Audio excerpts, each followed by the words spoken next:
So as time is now peaceful, we're just going to bump it up to 3 speed to finish off today's session, and it's been going for about 45 minutes, which means there's 15 minutes to go. Beaumont is 62, still soldiering on. Nice tithe, excellent job. Just waiting for this war to end. So it just seems we're waiting for a couple of things. I'm going to actually cancel off this now. This man, this vassal of ours, he's relatively happy with us. So we'll see what happens. If he dares to plot against us again, we won't be quite so kind, and he will face the executioner's block, but we're charitable. We'll give him a second chance.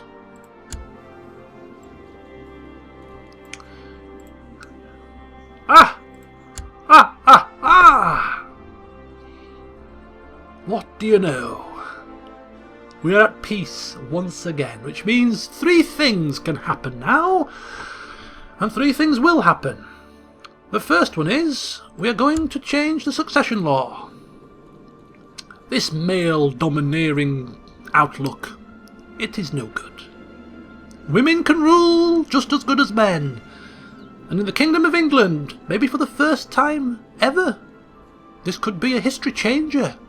Bohemond Fleming cementing his legacy even further by allowing females to inherit the throne of England. Boom. Now who didn't like that succession law change, I wonder? He didn't like it. Looks like he didn't like it. And he didn't like it. Maybe even he didn't like it as well. These people are outraged. You're allowing women to inherit? What on earth are you thinking? Women. God damn it. Yes, you heard it right here, folks. Women can inherit. So that's the first thing. The second thing is, I'm 62. I have been holed up in England for many a year. And Normandy, of course. I haven't seen the world, and it's about time I did. And therefore, whilst I am going, living out the rest of my days, I'm not long left for the world, I'm going to go on a little bit of a pilgrimage and see some ancient sites. And then when I return from such pilgrimage, I'm going to hold a bloody feast, which is something I haven't done for some time. So yes, we need to go and make some travel plans to see the holy city of Rome. Travelling to Rome and see the tombs of the apostles, and I shall enjoy it at the ripe old age of 62. An old man travelling. My things are packed, everything is in order, and soon I will walk the streets of the eternal city and see all its marvels. And my son has been appointed regent. Good practice for him, for when he finally does get his clutches on the throne of England at the ripe old age of 35. He's getting on a bit, but he's hopefully going to be a good king. The rain has been pouring down for days. It's almost impossible to travel the roads. Why does the Lord punish his faithful pilgrims? But surely this is just a test. This is just a test. We shall soldier on. We shall endure.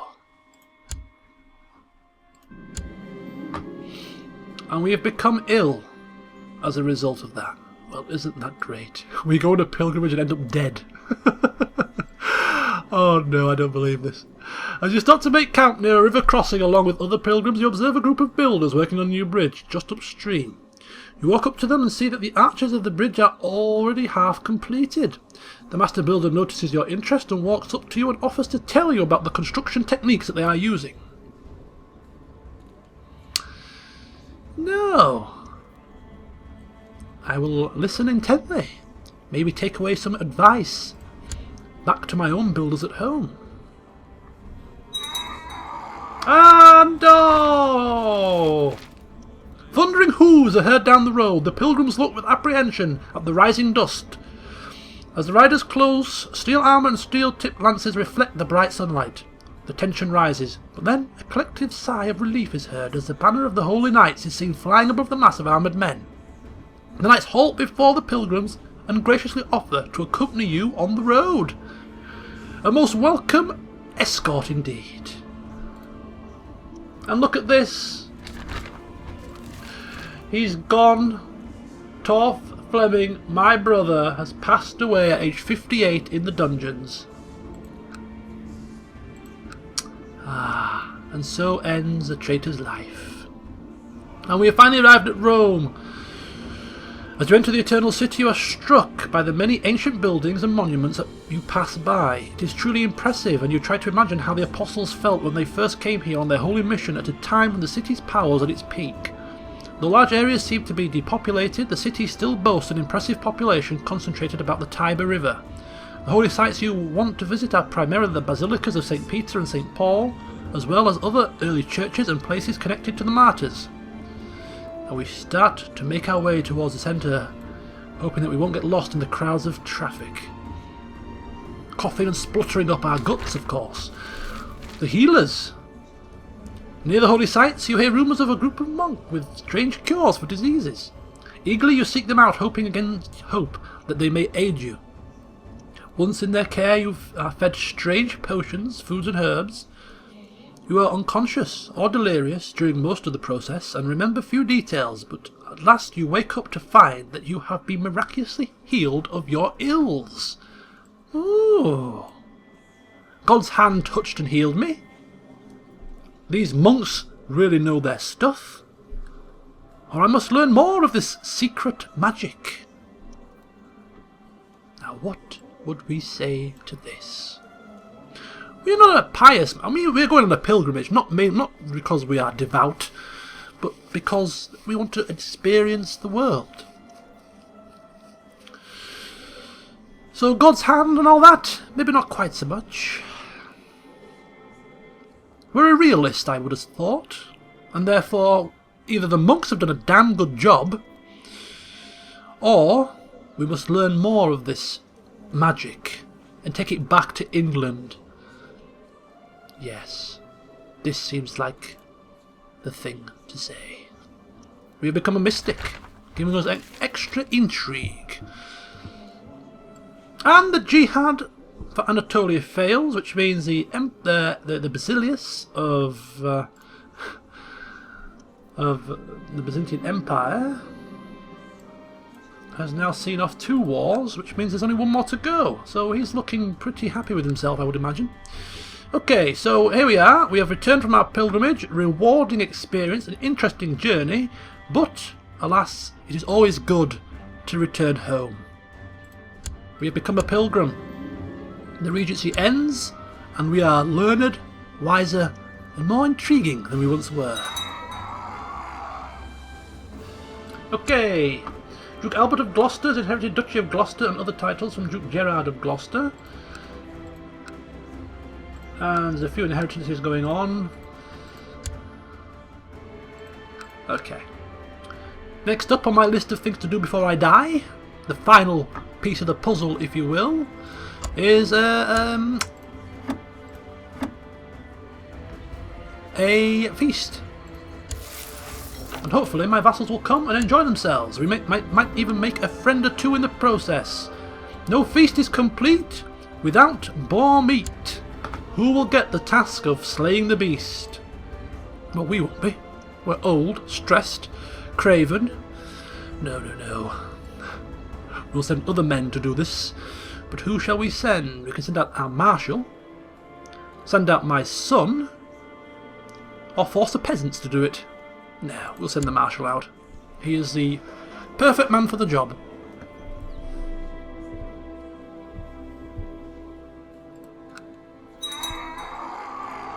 As we continue to wait patiently. Continue to wait ever patiently for any potential claims that we might want to get here so we can claim the Kingdom of Ireland title. Let's have a look, see here.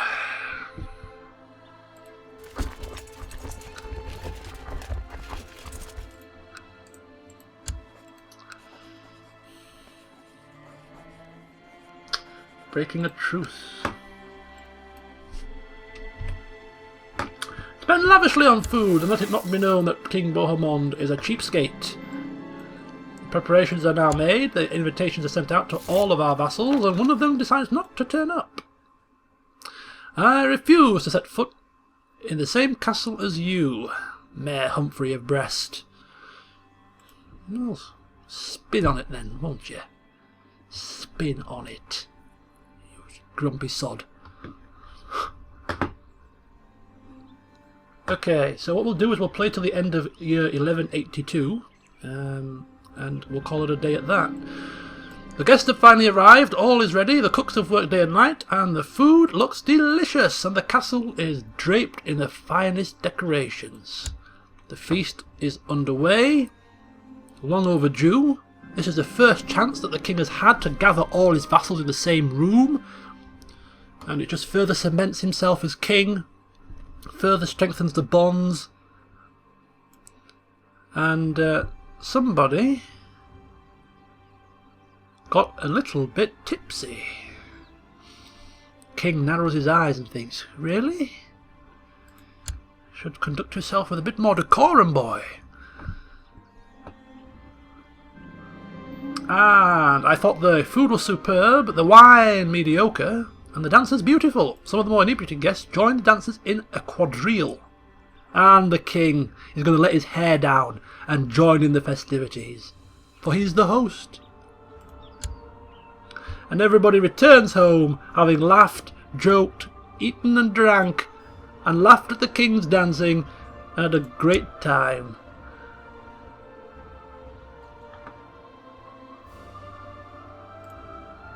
King Bohemond, he's done a grand old job. Changed the succession law, gained stability in England, put down the rebellion, and if we could just add to that list of achievements, form the Kingdom of Ireland, I'd say that his reign has been very successful. Gottschalk, he's touching and shaking his head here, pointing to the sky, to the hourglass. Time's ticking away, buddy. I'm 63, stressed out here. The only thing he's stressed out about is the fact that he's not going to get the Kingdom of Ireland title that he so craves.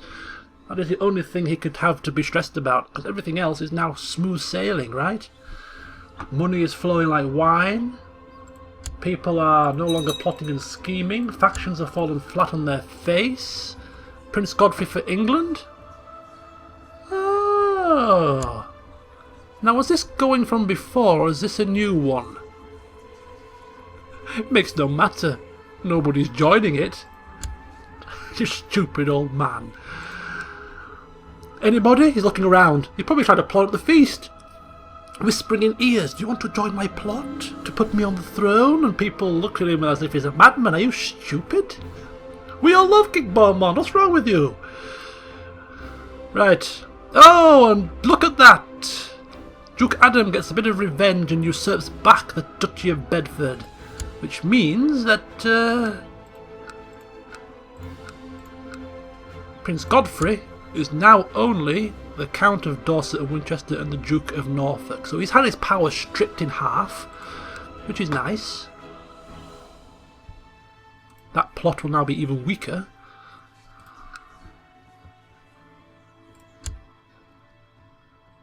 Somebody... Oh, wait a minute. An arranged marriage from the Holy Roman Emperor. Now, what do you want to propose? Ho! May you live in harmony and contentment. We propose that Kaiser Ludolf the Slow, and the Old, and the Decrepit, wants to marry one of my courtiers. Just make sure she's got no claims, of course. Don't want him or his offspring to suddenly have claims to the Kingdom of England. That would be catastrophic. But she is simply a courtier, a Rurikid, a Russian, or she is from House Rurikid, which is... She's actually English now, but Russian heritage. She is the daughter of Zolvovold. So one of his daughters becomes Queen of Navarra, his other daughter becomes an empress. What is it about your genes, mister? What is it about your daughters that make them so desirable to rulers? I do not know, but he can have her.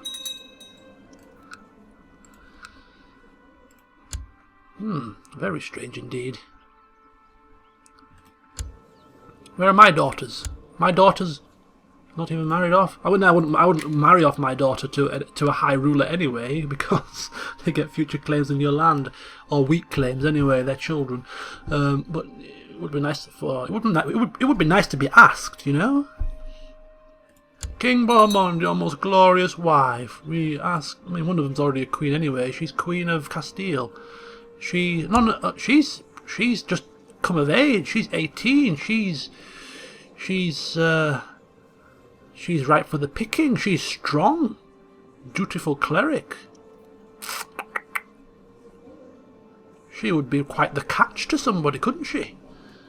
To who, I do not know, but I'm sure we could maybe marry her matrilineally to some Scottish character. Some Scottish male. Tried to get a Fleming with some kind of links in Scotland. That could be a possibility.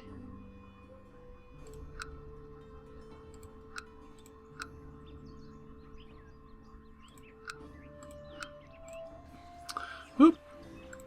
Couple of factions starting up here. And I've become King Bohemond the Careless. What have I done that is so careless? The mind boggles. Right, there we go. The hourglass ticks. The year is now 1182, 3rd of January, and we are done for today's session. We've been going for about an hour, I think, if my calculations are correct, and, well, nothing major has happened, but peace has been secured in England, the rebellions have been put down here, and people have been released from our dungeons, and we have changed the succession law to allow women to inherit. We've gone on a pilgrimage. We've held a feast.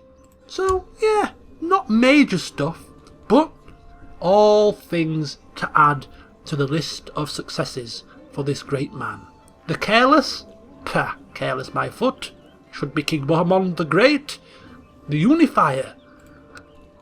It's my opinion anyway. Call me biased. So, what is the plan for the future? Because now is the perfect time to make plans. Whilst we're at peace, this is the time to start plotting and scheming for our future. Now, I'm not an expert at such plots and schemes. This is quite obvious and should happen soon. But what is not quite so obvious is how we go about trying to procure Scotland. Is there a way to do it swiftly and effectively? Or should we just do it by slowly and surely usurping duchies one by one? To assist me in coming up with such intrigues, what I'm going to actually do at the end of the session is upload the game save and include the link of the game save in the description of this video, so that if you have the game, you can import it into your version and look in depth to see if you can come up with any ideas that I cannot about how we can get our claws into Scotland, or indeed further our realm some other way. So I look forward to that advice, but for now, King Bohemond is signing off. Still going strong at 63, still stressed, but I hope he can continue on for a few more years yet. Until next time, see you soon.